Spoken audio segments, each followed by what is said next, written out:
she asked. Can we stay friends with benefits until I'm sure about him? I cut off everything, friendship included. Now he's sure he doesn't want her either. I met Samantha during our senior year at Boston University, in one of those massive lecture halls where she sat 3 rows ahead, always raising her hand with confident answers that made professors smile. I was grinding through my civil engineering degree, spending nights in the lab testing concrete samples and designing bridge models, while she breezed through communications courses with dreams of becoming the next big broadcast journalist. We started dating after I helped her move furniture into her off-campus apartment, and she told me I had steady hands and a steadier heart, which should have been my first clue about how she viewed me: reliable, useful, safe. After graduation, most of our friends scattered across the country chasing opportunities, but Samantha landed her dream job at a local news station in Philadelphia, so I followed her there without hesitation. I had a solid offer from a major construction firm in Miami, the kind of position that would have launched my career with international projects and 6-figure potential within 3 years, but I turned it down because she looked at me with those wide eyes and said, "I can't do this without you, Blake. You're my person." So I accepted a lower-paying position as a structural engineer at a regional company in Philly, convincing myself that building a life with someone I loved mattered more than building skyscrapers in Florida. We found this modest townhouse in a historic neighborhood near her station, the kind of place with creaky floors and exposed brick that she called authentically charming, while I mentally cataloged all the structural issues I'd need to fix. I spent weekends renovating our bathroom, installing new lighting fixtures she found on Pinterest, painting the bedroom in the exact shade of sage green she'd seen in some influencer's apartment, while she filmed everything for her growing Instagram following about building a life from scratch. When she faced unexpected layoffs at the station 8 months in, budget cuts that eliminated half the junior staff, I watched her confidence crumble in real time. The migraines started immediately, debilitating headaches that left her curled up in our darkened bedroom for days, and suddenly I wasn't just her boyfriend anymore but her full financial support system. I picked up double shifts at work, taking on weekend consulting projects that paid extra, anything to cover both our portions of rent while she recovered and job hunted. The acupuncture treatments her doctor recommended cost $120 per session, twice weekly, and insurance covered exactly none of it, but I paid without complaint because watching her in pain gutted me. I even sold my cherished Ducati motorcycle, the one I'd restored myself during college, the bike that represented freedom and everything I'd worked for, because we needed 3 months of expenses covered and my pride mattered less than her stability. She cried when I told her, pressing her face into my chest and whispering, "You're my anchor in the storm, Blake. I don't know what I'd do without you." Those words became my mantra, the thing I repeated to myself during 60-hour work weeks and lonely evenings when she was too stressed to even talk. I believed we were building something unshakable, a partnership where sacrifices were temporary investments in our shared future.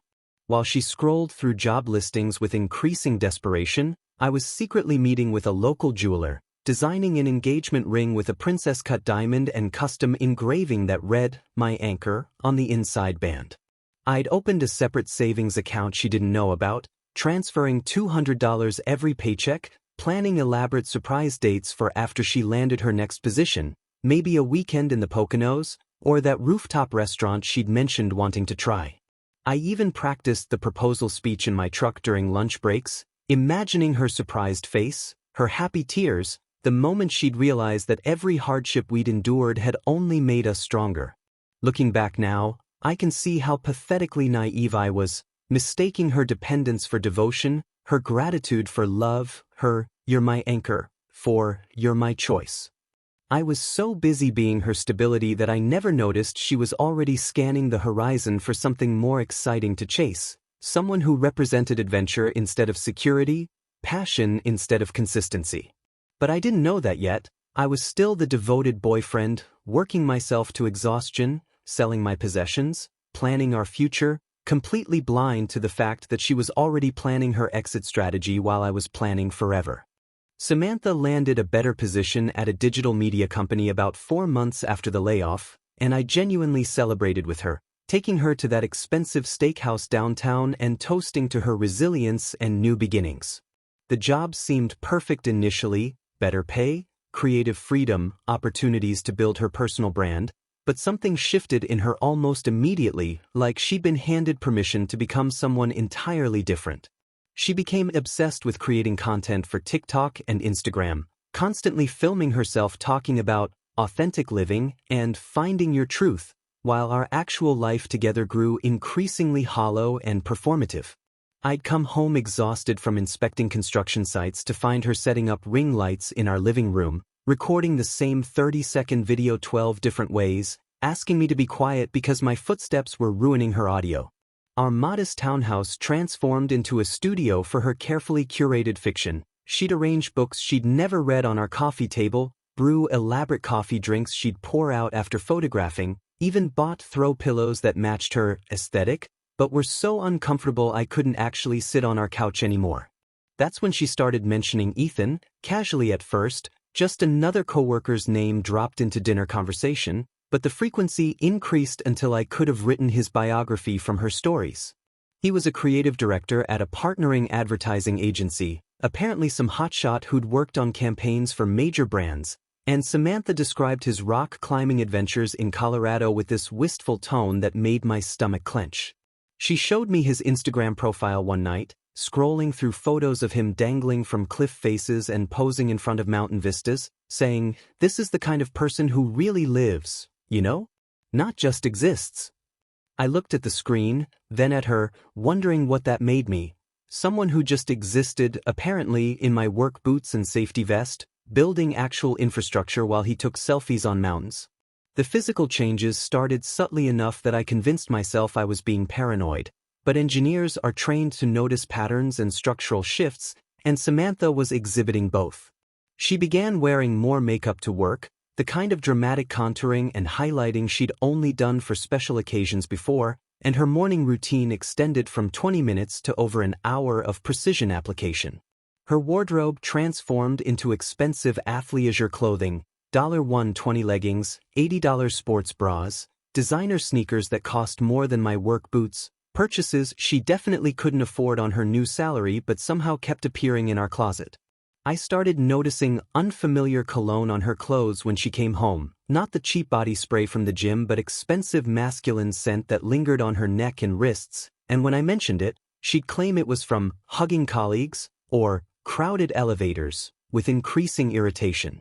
The networking brunches started innocently enough. Sunday mornings she claimed were essential for building industry connections, but they began stretching into afternoons, then evenings, and once she didn't come home until almost midnight, stumbling in with flushed cheeks and elaborate explanations about spontaneous team gatherings.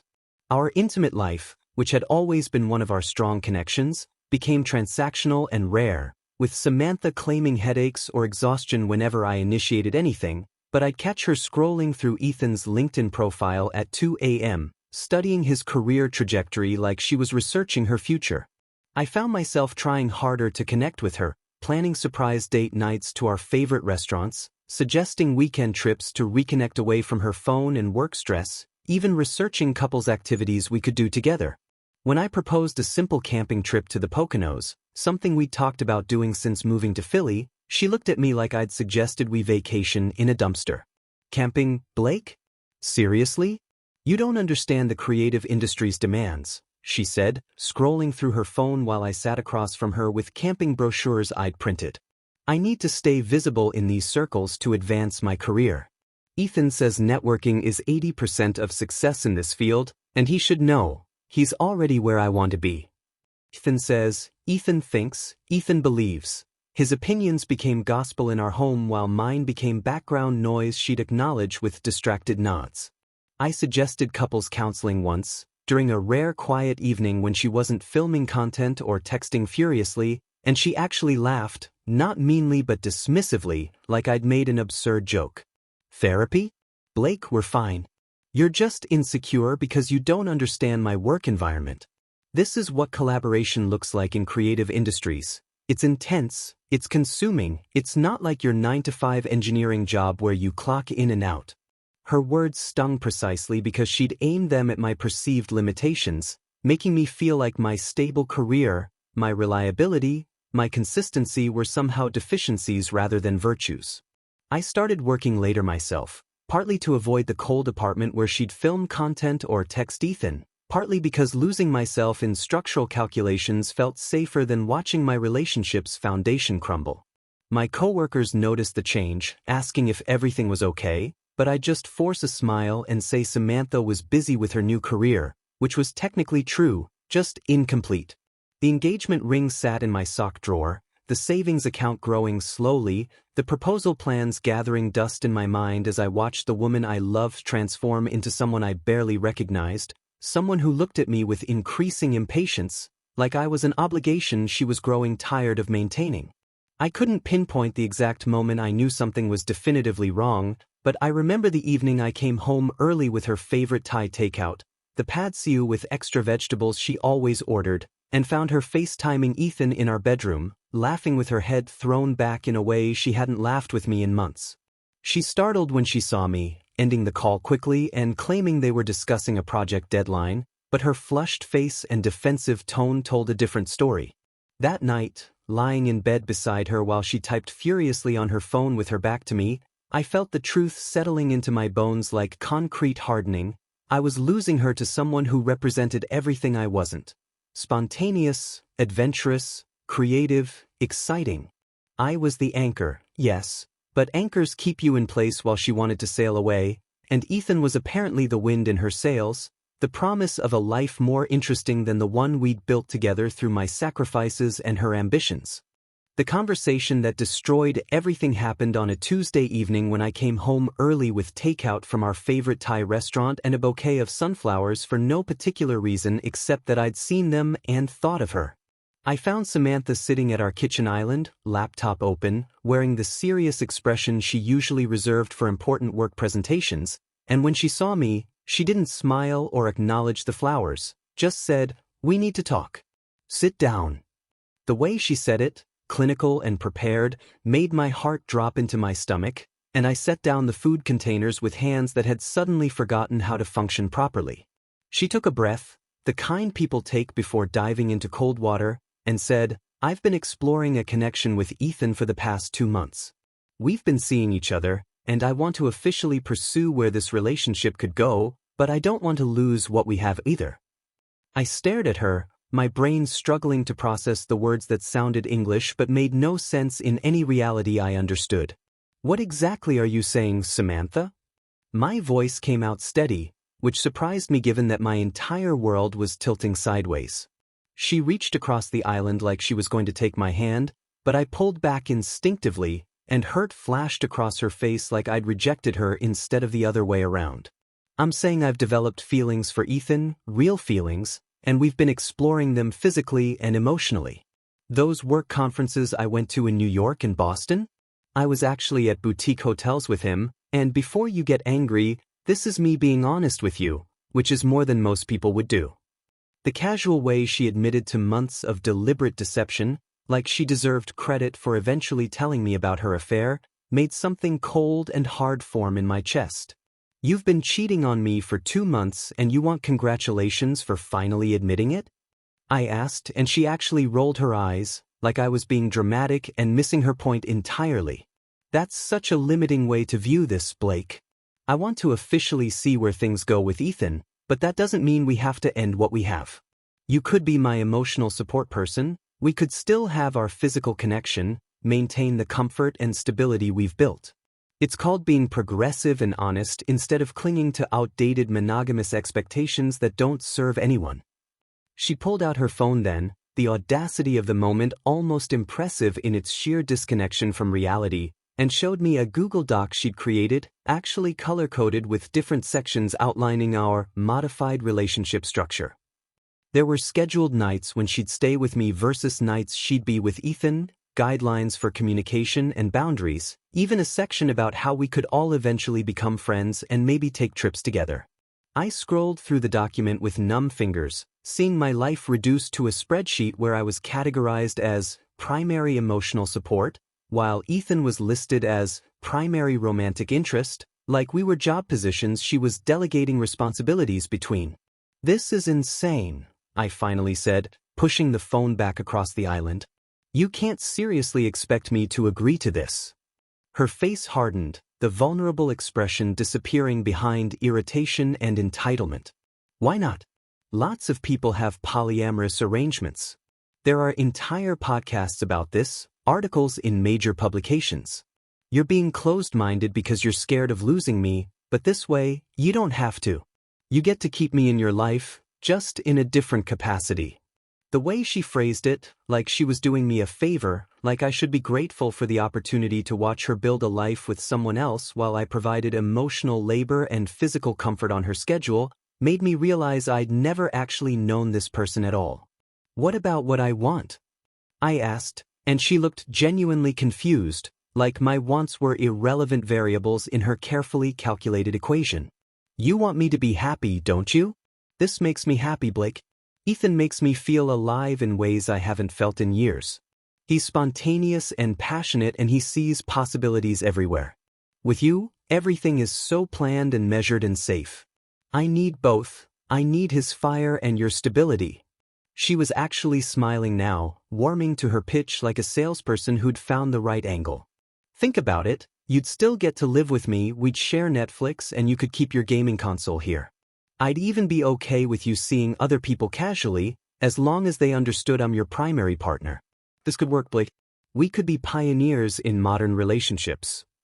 I sat there absorbing the full scope of her proposal, the months of planning she'd put into this PowerPoint presentation of how to have her cake and eat it too, and something inside me just broke. Not shattered dramatically, but cleanly snapped, like a support beam finally giving way under too much weight. Every sacrifice I'd made flashed through my mind in rapid succession, turning down Miami, selling my motorcycle, working double shifts, missing my brother's destination wedding in Mexico because we couldn't afford my flight after her layoff, hundreds of small moments where I'd chosen her needs over mine because I believed we were building something together. You're offering me Netflix access and gaming console storage as compensation for watching you fuck another man while using me as your emotional dumping ground, I said. And she winced at my language, like the crude words were the problem instead of the obscene situation she was proposing. When you put it like that, you make it sound terrible, she protested, but I stood up, my chair scraping against the floor with a sound that felt final. I looked at her sitting there with her color-coded Google Doc and her progressive relationship theories and her complete lack of understanding about what she'd just destroyed, and I felt nothing but tired disappointment for who she'd become, or maybe who she'd always been beneath the performance. This is who you are? I asked, not really expecting an answer. Someone who plans a double life in spreadsheets and calls it honesty? Who thinks accessories and streaming services are fair trade for loyalty and respect? She stood too, following me as I walked toward our bedroom, her voice taking on that pleading quality that once would have broken my resolve. Blake, please don't be like this. I'm trying to find a solution where nobody gets hurt. Don't you see? This way we all get what we need. You're being selfish by wanting me all to yourself when I'm offering you a partnership that could work for everyone.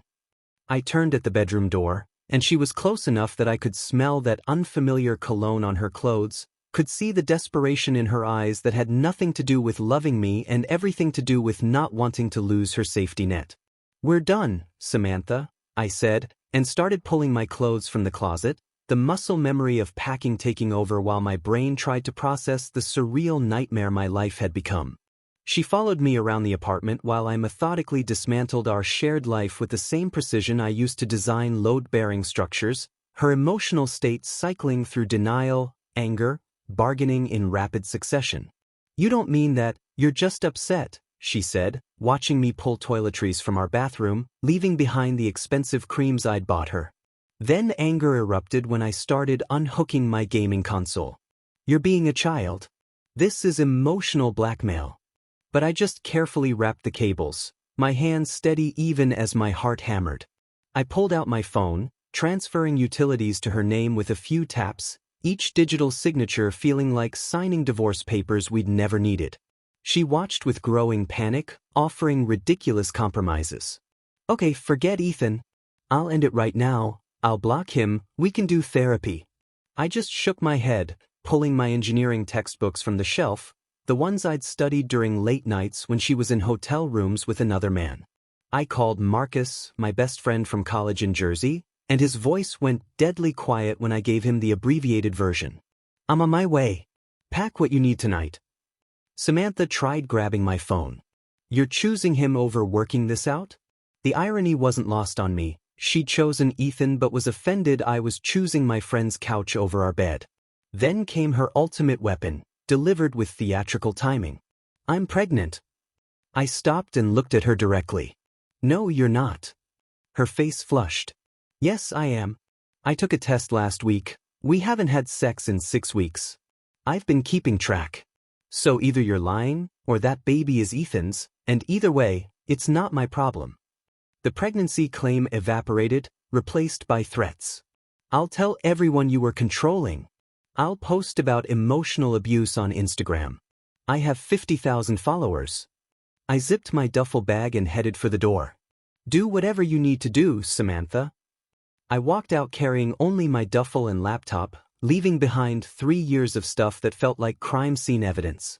The engagement ring receipt sat on the counter, my final statement about dreams that were never shared, placed next to her color-coded Google document.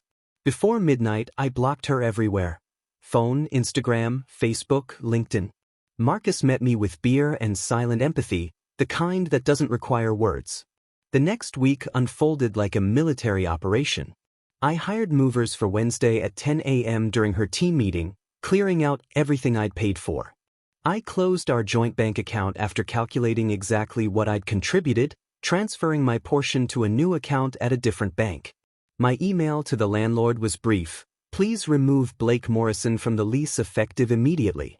Her response came in dozens of texts from blocked numbers, emails from unknown accounts, even messages through my company's inquiry form.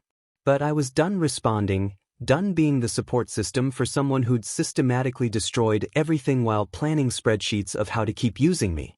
By Friday, I existed in a strange liminal space, technically homeless but staying with Marcus, technically single but carrying the weight of a dead relationship. My engineering mind kept trying to identify the critical failure point, but maybe that was wrong. Maybe the foundation had always been flawed, built on my devotion and her convenience, and I just hadn't seen the cracks until the whole structure came down, leaving me in the rubble with a duffel bag and the knowledge that I designed my own demolition by loving someone who saw my steadiness as exploitation rather than a gift. I crashed on Marcus's couch in his Jersey City apartment for 2 weeks, spending sleepless nights staring at the ceiling while replaying every moment, every conversation, every sign I'd missed or deliberately ignored because acknowledging them would have meant admitting my relationship was a construction built on sand. Marcus never pushed me to talk, just left coffee on the table in the mornings and beer in the fridge at night, the kind of silent support that meant more than any platitude about fish in the sea or her loss. But on day 10, when he found me scrolling through old photos of Samantha and me at 3 a.m., he physically took my phone and said, "You're seeing someone tomorrow. A therapist." My treat, non-negotiable. Dr. Patricia Chen specialized in betrayal trauma, and during our first session, she asked me to describe what I'd lost, and I broke down describing not just Samantha but the future I'd imagined, the wedding I'd planned in my head, the children's names I'd considered, the life I'd built in blueprints that would never be constructed. She listened without judgment, then said something that shifted my perspective. "You're mourning the death of your investment, Blake. That's valid. But consider, would you pour more concrete into a foundation you knew was cracked?" The answer was obvious to any engineer, and slowly, I started redirecting that energy into rebuilding myself instead of mourning what Samantha had demolished. I threw myself into work with renewed focus, volunteering for the challenging infrastructure projects I'd previously avoided because they required travel or overtime that would have conflicted with Samantha's needs and schedule. There was a bridge renovation in Reading that needed structural assessment, a shopping complex foundation in Allentown with critical issues, a highway overpass project that required weekend site visits. I took them all, losing myself in calculations and load assessments where the only variables were mathematical and predictable. My supervisor, Tom Chen, noticed the change immediately, calling me into his office after I'd submitted my third major project proposal in 2 weeks. "Blake, whatever's going on in your personal life, I'm sorry, but professionally? This is the engineer I hired 3 years ago. The one who was hungry and brilliant before he got comfortable. He paused, choosing words carefully. We're expanding the Austin office, need a senior structural engineer to lead the team. It's yours if you want it, 20% raise, relocation package, chance to build something from the ground up. Austin, Texas, 2,000 miles from Samantha, from our shared haunts, from the ghost of who I'd been when I was busy sacrificing myself on the altar of her ambitions. I accepted before he finished explaining the benefits package. The physical transformation began deliberately, a reconstruction project with myself as the subject.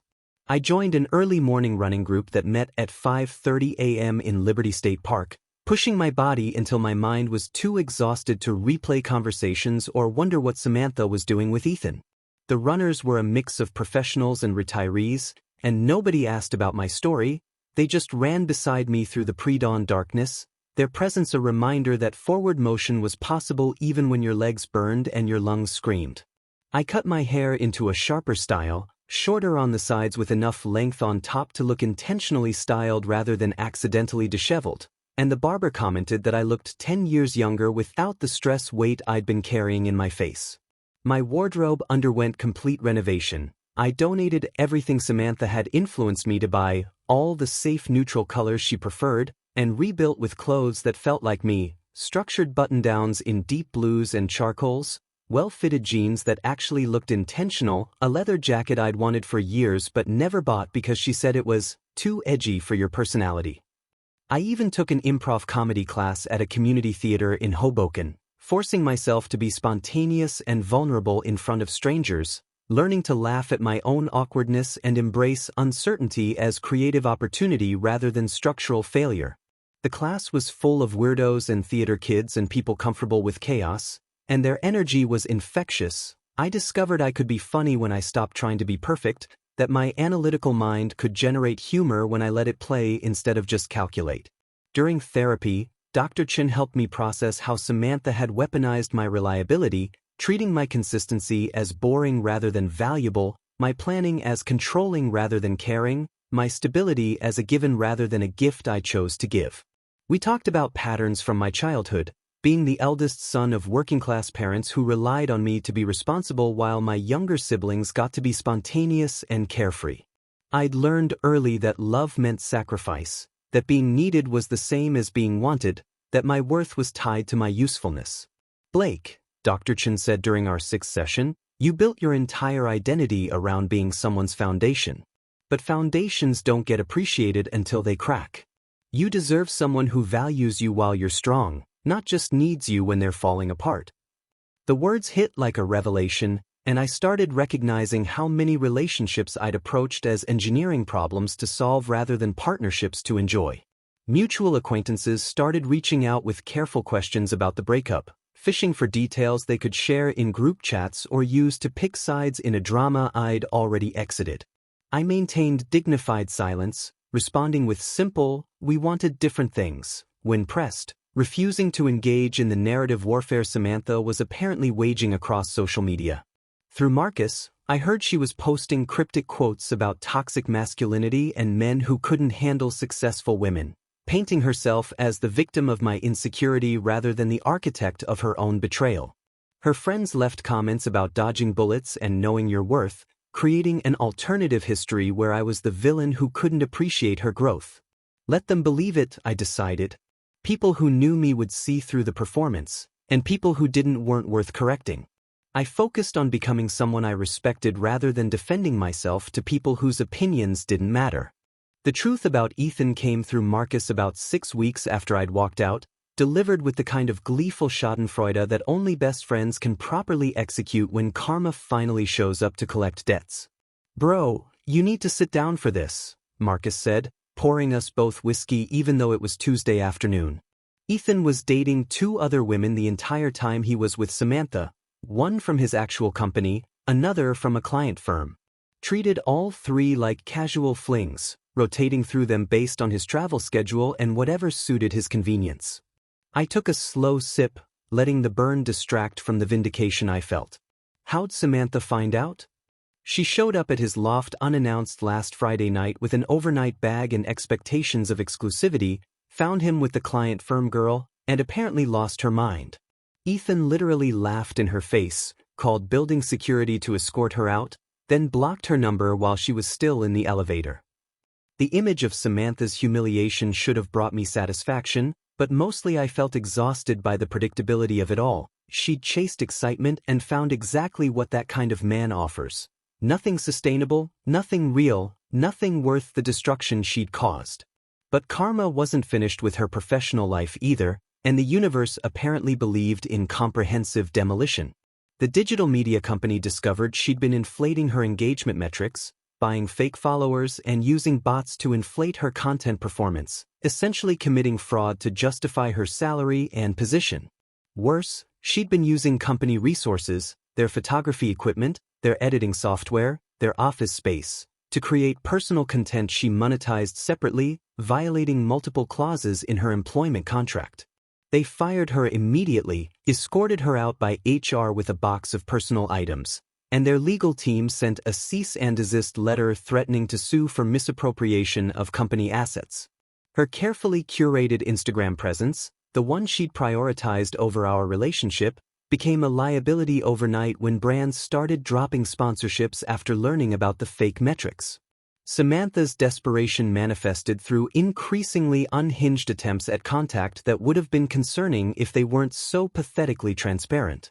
She created fake Instagram accounts with random usernames like Jenny_lifestyle_2024 and Philly_foodie_real, following me and viewing every story I posted about my new life, my running progress, my improv class performances. I'd get flower deliveries at my office, always sunflowers, like the ones I'd brought home that final night, with cards begging for just one conversation to explain everything. She showed up at my gym twice before management threatened her with a restraining order, lurking near the entrance until I spotted her and immediately turned around, forcing her to either leave or face legal consequences. The flying monkeys emerged in force, mutual friends suddenly messaging me with coordinated talking points that were clearly scripted by Samantha herself. "You're being a cold-hearted bastard for abandoning someone going through a crisis," wrote Jessica, who'd never particularly liked me when we were together. "Real men support their partners through mistakes instead of throwing them away," added Brandon, who'd hit on Samantha at a party once and she'd laughed about it for weeks. Even Samantha's mother left voicemails, her voice thick with maternal indignation about how I'd broken her little girl's heart and destroyed her self-esteem when she needed support most, conveniently forgetting that her little girl had created a Google Doc outlining how to cheat on me systematically.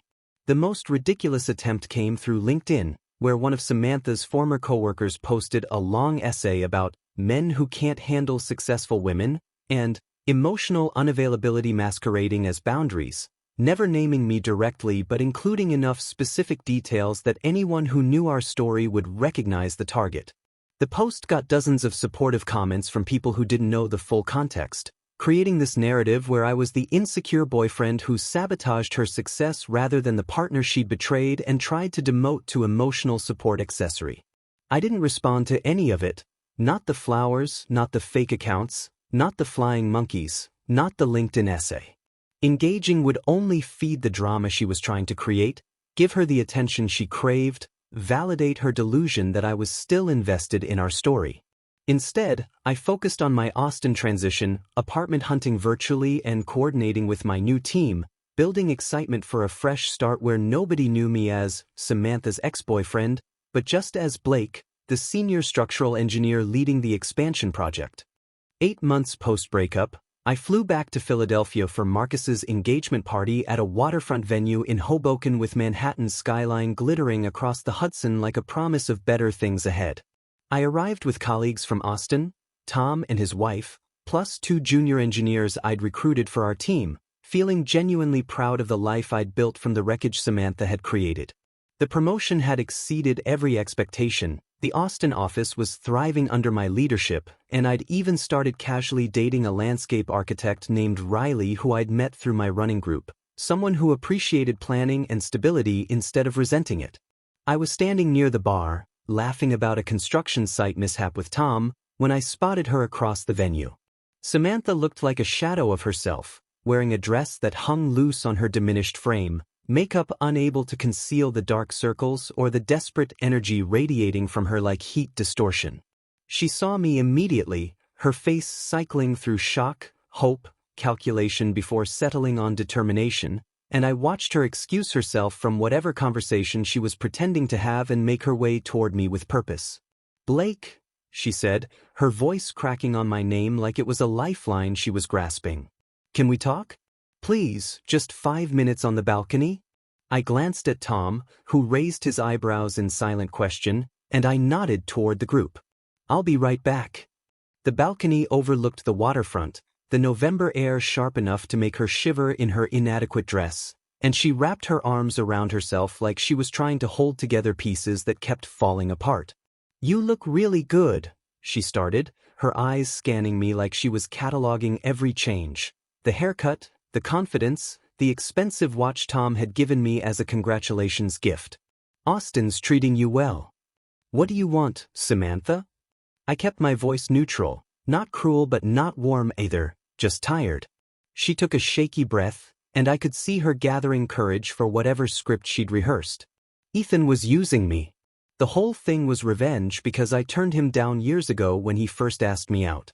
He admitted it while I was being escorted from his building by security, said watching me destroy my relationship for him was poetic justice for bruising his ego." She laughed bitterly. "I threw away everything real for a lie, Blake. I lost my job, my apartment. I'm living with my parents in Connecticut working at a Target to pay off credit card debt. Everything's gone except this moment, this chance to tell you that you were right about everything."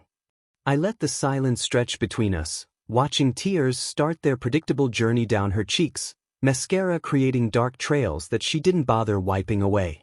"I'm sorry doesn't begin to cover it," she continued, her voice breaking completely now. "I was selfish and stupid and I took you for granted.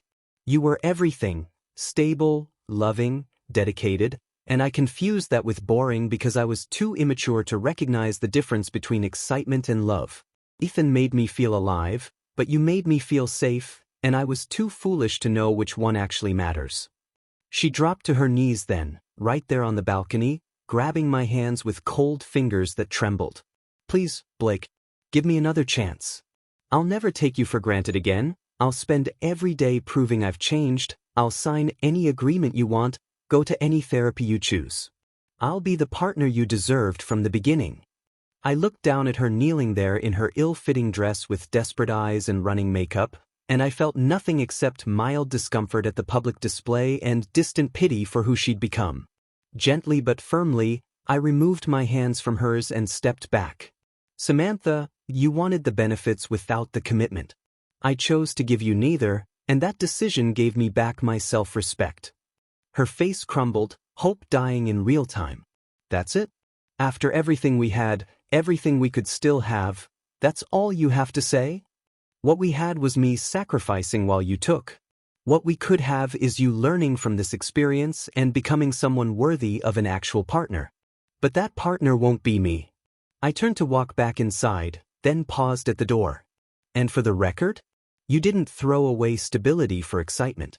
You threw away someone who loved you for someone who used you. There's a difference." I left her there on the balcony, crumbling against the railing with sobs that probably looked dramatic against the Manhattan skyline, and I walked back to my colleagues, to my new life, without looking back. Tom handed me a drink and said quietly, "You good?" "Yeah," I realized. "I really am." The story concludes 6 months later with me genuinely thriving in Austin, promoted again to regional director, dating Riley seriously and talking about buying a house together, while Samantha's social media has devolved into vague posting about narcissists and hard lessons learned. According to Marcus, she's still with her parents, still working retail, her dreams of broadcast journalism and influencer fame buried under the consequences of choices she made when she valued flash over substance, excitement over devotion, possibilities over commitments. I never heard from her again after that night on the balcony, and honestly, I stopped thinking about her entirely once I realized the best revenge wasn't vindication, it was building a life so fulfilling that she became irrelevant to my happiness. Riley and I closed on a house last month. And as I signed the mortgage papers with someone who actually wants to build a future with me rather than just use me as their foundation while they explore other options, I felt grateful for Samantha's betrayal. She taught me exactly what I don't want, showed me the warning signs I'll never ignore again, and freed me to find someone who sees my reliability as a feature rather than a flaw, my planning as partnership rather than control, my consistency as the rare gift it actually is.